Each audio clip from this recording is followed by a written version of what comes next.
Once there was a man who could change the world, but then the truth became unfurled, doomed to live the life of a puppet, unable to live the life he covets. Hope came when his strings were snapped, but that only made him more trapped. It is up to you to save him from his gloom, but beware in his heart, his only doom. Due to a mistake in my own OBS, the only reporting I got was of my own audio for session 2, so this will be a summary of the session. After believing his life was at stake, Mike snuck through his window down the fire escape and took the metro to Jason's house, climbing through his window, the most efficient way to get there, I guess. It's now Saturday, so it's time for Mike and Jacob's date. It is the worst start to a date ever. The party who have snuck in beforehand and are in another booth just watch it. Watch Mike flounder around, and it somehow turns into an impromptu therapy session for Jacob. But they do manage to spot one of their teachers in another booth speaking to another man. And this is the conversation. I don't. I'm out. I don't want. Like, that's crazy. I am not going to. If you're not going to be in the area, man, it's just one freelance, and then you're good to get back over to whatever you're doing now, John.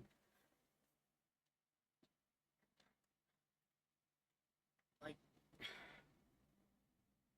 I have a job. I don't need to take up small gigs anymore. I have a stable source of income for me and my dog. Yeah, teacher's salary. They must be paying you the big bucks.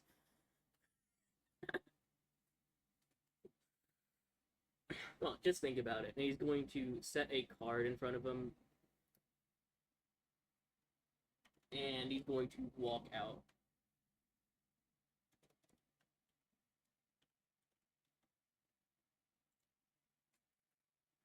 And Jonathan Pierce is going to pick up the card and pocket it. I don't know why it cut out, but I said daughter, not dog, in that conversation. So the party, unsure what that was all about, let Mike finish his date with Jacob. And then directly after the date, the party, all goes up to Mike, who did not know they were there, failed his perception check, and they decided where they wanted to explore next, which is the abandoned amusement park, Fiddle's Fun World. Welcome to Clown Town. So the party slipped through a broken fence and explored around the old central building. It's made to look like a circus tent. Yeah, it was used for their shows. So they tried the front door, which is boarded up, and yeah, so they couldn't go through that. So they looked around the side rooms, and there was one of the doors that used to be a wooden door that they knew because they explored this place when they were kids is now a steel door with a fingerprint scanner. The party then managed to find a way inside by, through a stroke of luck, Mark leans on a wooden door that's, rotted out and it falls open.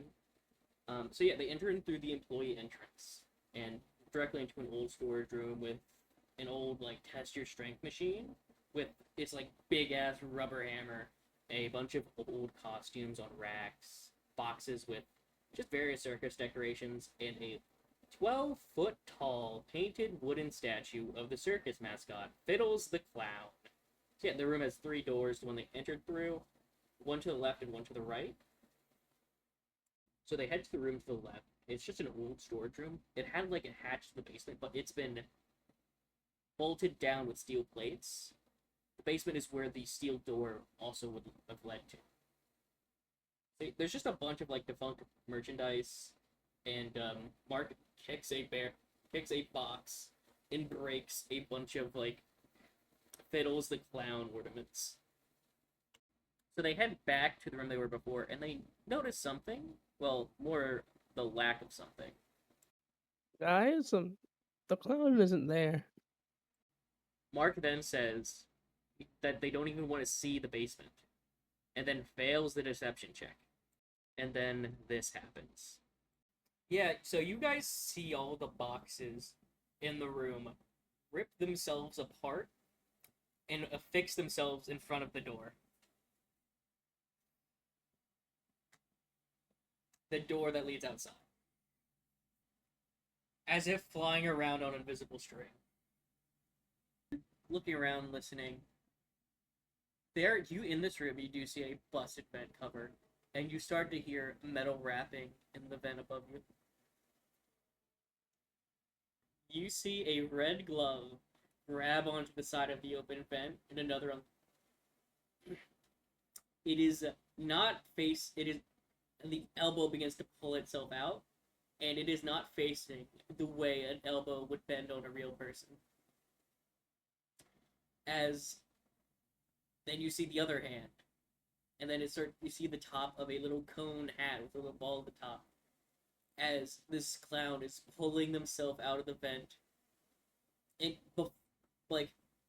then you see before it's got its whole body out, you see one of its legs, plant its feet against the side of the vent on the exterior and start pushing itself out. One of the hands goes back in, and you hear a dragging noise. This then leads to the first combat encounter of the campaign that only lasts one round, as at the very end, Mark hits it in a weak spot in the leg that had rotted out over years of being left out.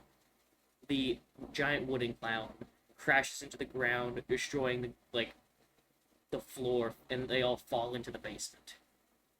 This then leads to the first combat encounter of the campaign that only lasts one round, as at the very end, Mark hits it in a weak spot in the leg that had rotted out over years of being left out. The giant wooden clown crashes into the ground, destroying the floor, and they all fall into the basement. The party sees this mystery in front of them, this call to adventure, and then they, as quickly as they can, get the fuck out through the door and go back home, as they have almost died 2 times within the past 2 days, and they're fucking teenagers, and they don't want to fucking die. They decide not to do any more exploring around for at least a week, so it's mostly school stuff for the next week. Nothing major really happens except Julie talks to Jason about going with her to a place near the outskirts of the broken city to loot it for parts. Also, something happens with Mike, but I kind of forgot. On Monday, they learn about 2 events coming up. A Monster Hunter ride-along, where a person from the Monsters Hunters Association picks a group of high schoolers to take with them on a journey to kill a monster, and a school-wide field trip to a place called Workaday Labs, a small, privately owned lab. Both of those events only happen in November, with the field trip happening late November. So we move on to the next Saturday. The group meet up with Julie and one of her friends, H, who actually discovered the place. And they head to this old bookstore where they have to manually pull open the secret bookcase entrance, as it's been partially destroyed due to just the abandonment of this city. And they head down this 100-foot elevator shaft on this little machine that H brought that just hooks up to the elevator cord and brings them all the way down. And they enter in this super vigilante lair, and they find the supercomputer, not supercomputer, but it's a large computer like the Bat computer, and it's been ripped apart, so it itself isn't functioning, and there is another room that would lead to where the servers are. So Mark has to climb through the vents as the door is locked and squeeze himself through, and is able to go through the vents and get into that room and unlock the door from the inside, allowing Julie to get to the servers. And Jason actually finds in the filing system a data stick, which was invented in 2050, but this lair has been abandoned since 2020 at the very maximum. So, along with the data stick, they find 3 folders. One labeled Riot, one labeled Zip Bomb, and another labeled Desperado, which Two of those are the names of old vigilantes from 2020 who worked with Phoenix.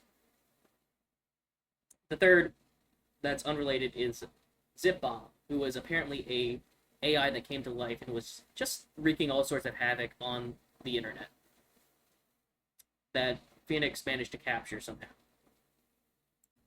And then the party hears a noise coming from the elevator shaft. Boots hit the ground, the spin of a spur, and as this figure with this cloak around them and this leather cowboy hat begins to walk forward. And I think that's where I want to end today's session. So the players have a bunch of Google Docs that show them a lot of lore of the world. I do plan on putting out a video about the world lore, so you don't have to just piece it together through like various things that they say. I don't know when I'll have it out, but I do want to start working. I think this is the part of the video where I'm supposed to shill, so subscribe and like, I guess.